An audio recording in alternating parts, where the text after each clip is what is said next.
All right, y'all. Hey, we back with another word from God. These are verbatim words with a little bit more of message from verses from the Bible. I have my King James version here, and then I also have the New International Version open here on my laptop, and I have the verbatim message open obviously as well. I will be first starting off with the verbatim message, and then I will go into both verses of the Bible and help you guys to understand as well. So, the word that God has is today's word that I have for my children is that do not doubt me, do not doubt your God. Do not doubt who I am in your life. If you're truly trying to understand what I'm trying to do in your life, listen to this verse. There's a reason for it. My messenger will explain more to you. What I'm trying to make you all understand. You are my children, but a lot of you have a hard time coming to me, and I need my children to come back to me. By the way, I'm listening to Christian rap, so don't get it twisted. Okay, I'm working on it. I'm a work in progress. All right. We always are, because God always working on us. And yeah, it's not secular music in the background. This is Christian rap.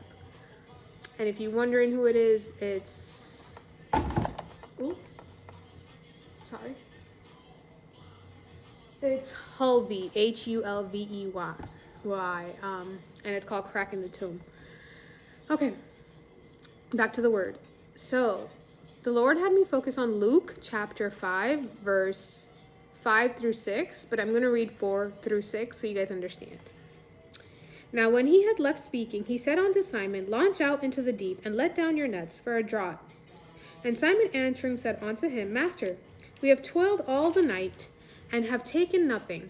Nevertheless, at thy word I will let down the net. And when they had this done, they enclosed a great multitude of fishes, and their net brake. Now I'm going to break it down for you if you have a tough time understanding the King James Version and what is being said through the New International Version. So in verse 4, he goes, Now when he had left speaking, he said unto Simon. When he had finished speaking, he had said to Simon, okay?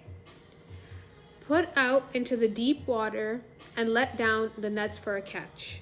Launch out into the deep and let down your nets for a draught. Drought means catch. All right.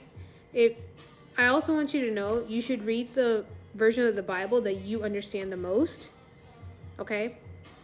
But me personally, I like reading the King James Version because it's the way God speaks to me when I read the King James Version versus the New International Version. And then it goes, Simon answered, Master, we worked hard all night and haven't caught anything.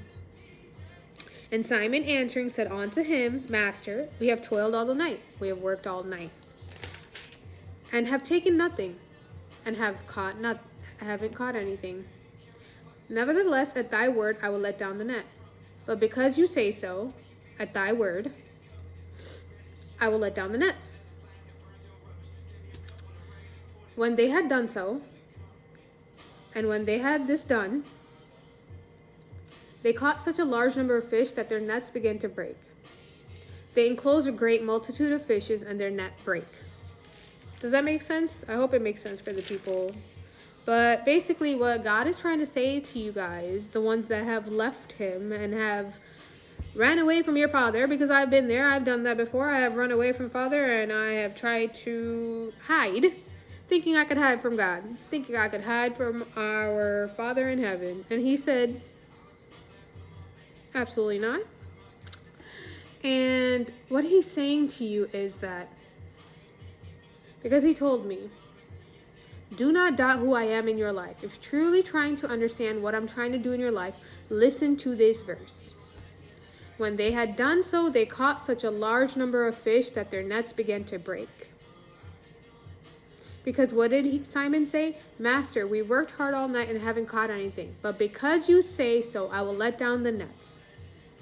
Basically, what God is saying is, if you listen to him and you let down your nets, if you let down your guards and you open up to God and you open up to his intimacy and you open up to him in the way of you tell him your struggles, whatever it may be, your woes, whatever you're struggling with, God, forgive me. I'm struggling to quit smoking. God, forgive me. I'm having a hard time with alcohol. I don't know how to control myself when it comes to it. Whatever your struggle is, God, I'm struggling with money. I'm not a good saver. Whatever it is. Also, one thing, don't ask God for money. Ask for him for wisdom. Because think of King Solomon, all right? What did he do? Ask for wisdom. And who was he? One of the richest men in the world. Do the same. Ask for God's wisdom, and he will bring you the riches. Anyways, back to the point.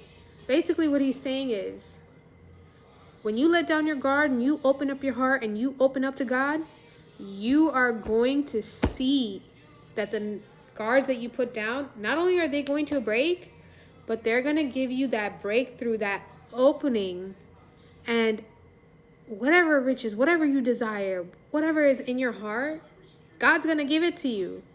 But first, you got to let down your guards. You got to open up to him and truly surrender and trust him.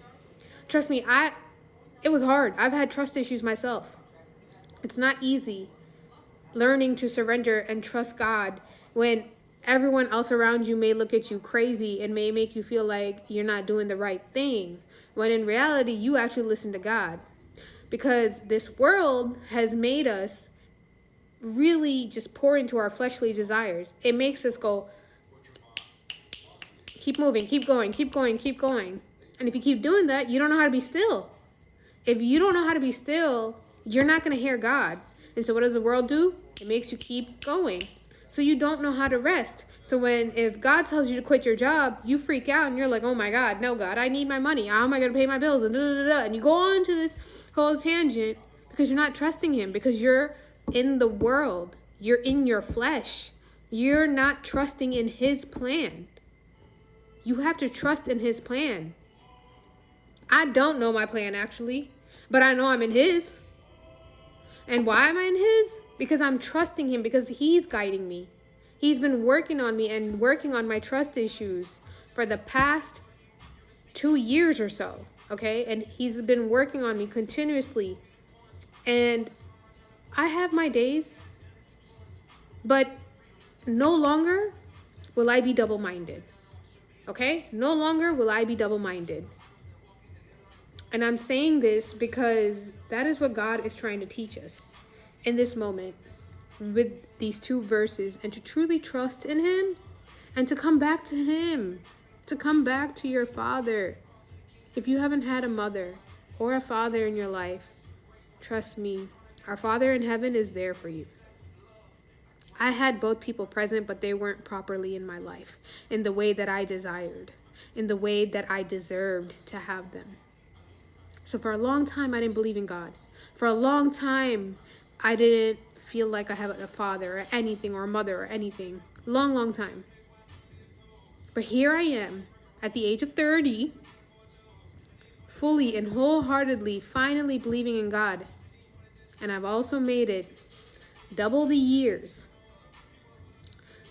since my first attempt at almost taking my life. And the person who stopped me was God. I know it was his voice. I know I heard it back then. That was my first instance. But all I'm asking you for in this message is to please come back to your Father.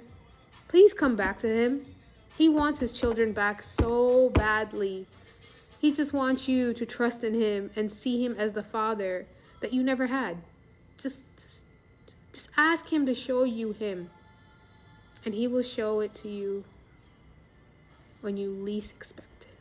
I promise you that. Because God is a man of his word.